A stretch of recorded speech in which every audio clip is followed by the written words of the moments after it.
যারা নতুন জ্যোতিষশাস্ত্র নিয়ে পড়াশোনা করছেন বা জ্যোতিষশাস্ত্র শিখছেন তাদের বলি, রাশির 3টে ভাগ আছে, 4টে করে, 3 4 12টা। এই 4টে রাশির মধ্যে চর রাশি 4টে।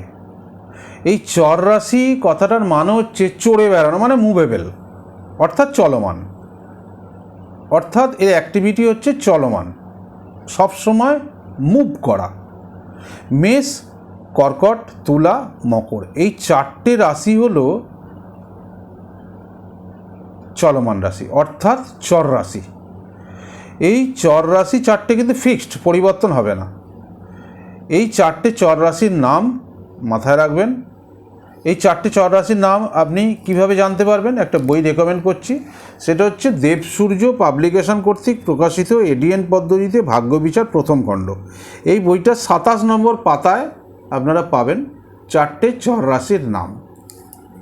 নমস্কার, সপরিবারে ভালো থাকবেন।